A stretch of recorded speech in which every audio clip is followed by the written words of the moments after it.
UFC 239 on the paper had the greatest names and was the greatest event of the whole 2019, and thankfully this event paid off in huge dividends with a slew of exciting performances, including a trio of devastating brutal knockouts that decorated the middle of the card.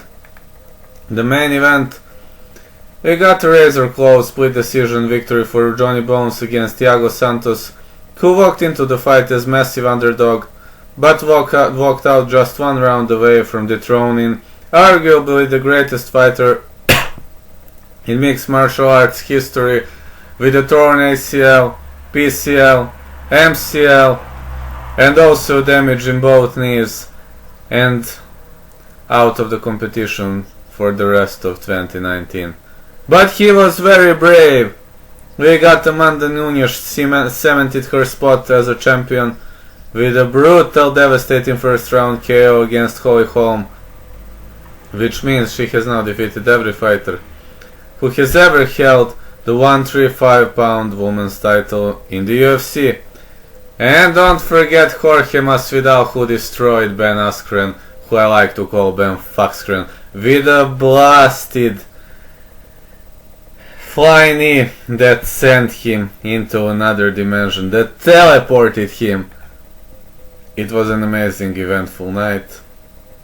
But now let me talk about good and bad sides, and bad sides of this event. Oh, sorry, please, this allergy is killing me, so next week I'll probably go to Bulgaria. It just kills me. I'm coughing all the time. Now, number one, what was great? GOAT is confirmed. I mean, the world greatest of all time gets tossed around in mixed martial arts more than any other sport on earth. But there are moments when those kinds of lofty accolades are richly deserved. The latest instance of justified praise in the greatest of all time argument falls on UFC double champ Amanda Nunes, who made short work of Holly Holm on Saturday night to defend her bantamweight title in the UFC 239 co-main event. Nunes was hailed as the future of the sport when she first made waves in Strikeforce several years ago, but losses to Alexis Davis and Sara Del Elio seemed to knock her luster off this once shining prospect. When she fell to Kat Zingano in a fight, she was absolutely dominating the book, and Nunes appeared to be written a fast starter with huge finishing power but not much for longevity. Nunes looked to change that narrative with her next 3 wins in a row before fighting for the bantamweight title against Miesha Tate at UFC 200. It took her less than 4 minutes to maul Tate on the feet and on the ground to win the title. She then did even more damage to the former UFC superstar Ronda Rousey and knocked her out very, very quickly. I think it was 47-48 seconds, but then she obliterated Chris Cyborg in just 51 seconds to become a simultaneous 2-division champ, the first for women's divisions in the UFC. And man, this girl has 3 back-to-back first round stoppage KO losses. She made them. She made her fighters lost 3 back-to-back bouts in the first round. Then came the fight against Holm, who was the only former bantamweight champion remaining on the UFC roster who Nunes hadn't faced and defeated. Holm had only been finished once in her career, and that came in a late 5th round submission from Tate in a fight she was clearly losing up to those final new moments. Nunes set out to do Holm exactly what she had done to so many other opponents before her. The end came at 4:10 into the opening round when Nunes connected with a devastating head kick, a signature move that helped Holm win the title when she faced Rousey back in 2015, and she also knocked out Alana Jones with a head kick, and she had many other successes, but I mean, to head kick Holly Holm, man. I mean, the fight was designed to finish via head kick, which is Holly Holm's specialty. After the win, Nunes revealed that she had plotted to use Holmes' own head kick against her, and the game plan played out to perfection as she earned her 9th straight win overall, her 4th consecutive title defense at 135 pounds, while vanquishing the last woman standing as a former champion in that division.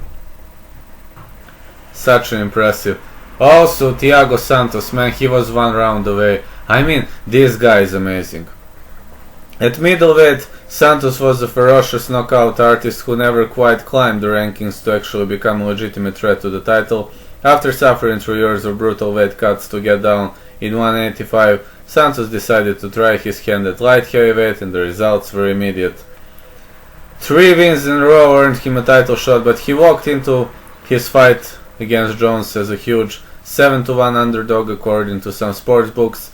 It was almost a foregone conclusion that Santos had a puncher's chance of catching Jones, but that was the only way he would pull off the upset.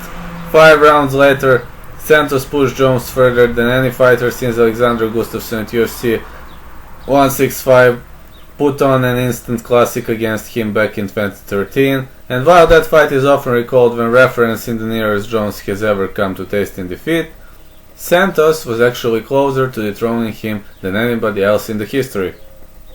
In fact, one judge scored the contest in Santos' favor, while other 2 said Jones win. Unfortunately, he is not a new 205 champ, it didn't happen, and Santos ultimately walked away with a split decision loss. But what he accomplished in the octagon this past weekend, I mean, it can't be ignored. I mean, man, he destroyed both of his knees, left the octagon in wheelchairs, but he's a hero, man. Jorge Masvidal, man. Thanks God Cuban Jesus exists, because I was so damn bored by this Ben fuckscreen and his trash talk. The resurgence of Jorge Masvidal in his past 2 fights has really been incredible to witness. From lightweight to welterweight, Masvidal has always been considered a tough out, no matter who he was fighting, but he never quite made the kind of impact where he was one of the most talked about fighters on the UFC roster. In fact, Masvidal had dropped back-to-back fights to Steven Wonderboy Thompson and Damian Maia before taking more than a year-long hiatus before making his UFC return, and earlier this year, Masvidal shocked the world after snuffing Darren Till with a dramatic second round knockout and then handing Leon Edwards 3-piece and the soda afterwards when the 2 of them engaged in a backstage scuffle. Then came Saturday night's performance against previously undefeated Olympian Ben Fuckscreen, and no one outside of Masvidal and his coaches could have predicted what would happen, because in the social media people were like, oh, Fuckscreen is gonna take him down, maul him for 3 rounds and so on. Well, actually, Ben tried to complete his game plan, but he forgot that Jorge Masvidal is a very intelligent guy. He might come from Cuba, Puerto Rico, I don't care, but he has the brain, and the brain in fighting is very important.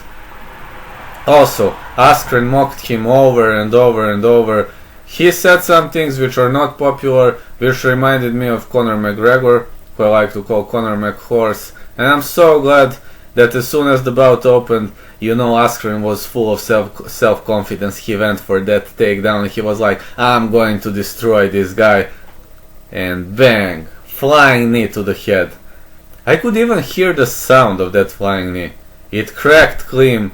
It landed straight to his head. Turned the lights out. Masvidal landed 2 more hooks until the referee could jump in to stop the fight with the official time for the knockout at 5 seconds. But it was 2 seconds into the opening round. In reality, it was 2 seconds. You mean 1, 2. Goodbye, Ben. Afterwards, Masvidal claimed he wasn't as good with the trash talk as some other fighters, but he continues to drop quote after quote that will live on far past this performance, and you know that fans attacked him for landing late blows, but I think he should have continued. I mean, his job is to land that blows until the referee says stop. So, yeah, watch the soccer if you hate him, I don't care, Go watch soccer, nobody cares, okay? He did a great job and destroyed, annihilated one trash talker. There is only one fail that I gotta say, and for me, maybe for you, Foxcrone's defeat is a fail, but no, for me this is success. This is success, the greatest success. But Diego Sanchez, well, he kinda disappointed me, you know. The former Ultimate Fighter winner is often celebrated for his quirky and unique approach to mixed martial arts, which is part of the reason why fans have stuck by him for the better part of 2 decades in the UFC. Yeah, that is the reason actually I stuck by him, but even after reinventing himself 4 or 5 times over by changing weight classes, Sanchez has constantly found ways to keep himself relevant and prove that he still belongs amongst the elite fighters in the sport, even as all of the other members of his reality show class have already retired. And on Saturday night, Sanchez lost a lopsided decision to Michael Chiesa in the opening bout on the UFC 239 main card. There was no shaming his performance because Sanchez was never out of the fight and he made Chiesa work for every takedown, every submission or strike landed overall 15 minutes. But man, 30-26, 30-26, 30-26 times 3. The problem Sanchez had was the lone corner man offering him advice between rounds. After leaving his old team from the Jackson Winkeljohn Academy, Sanchez turned to Josh Fabia, the founder of the School of Self-Awareness, to coach him through his training camp before serving as the only person in his corner during the fight against Chiesa. While Fabia's website boasts that he holds certifications in martial arts, personal training, several military fields, stretch training, breathing and more, it is hard to believe he was actually qualified to work Sanchez's corner on Saturday night. Now, Fabia wouldn't be the first person to work a fighter's corner without specific mixed martial arts credentials on his resume. In fact, it's actually rather common that a fighter will have their manager or even a family member work in the corner for a fight, but that usually comes in addition to a coach or trainer who will actually offer some kind of necessary advice between rounds. And he said nothing useful, it was nothing, those were wrong pieces of advice. Between the second and third round this past weekend, Fabia didn't give Sanchez any technical advice on how to counter Chiesa's takedowns or even implore him to look for the finish knowing he was down on the scorecards. Instead, Sanchez was told no more playing and that he needed to go 100 in the final round. How could he go 100, moron? How could he? Diego Sanchez was fatigued, he was tired, you didn't prepare him well. The other side, Diego Sanchez is a fighter with probably the greatest heart in the history of UFC. You should have prepared him in the first place. You should have advised him how to block those transition attempts. How to block those takedowns. You should have just told him, listen Diego, he's boring. Land the knee. Go for Mount-I clinch. But obviously Sanchez felt... Maybe he felt comfortable with Fabio in his corner, but perhaps the Nevada Commission or even the UFC should have intervened on his behalf before allowing this to happen.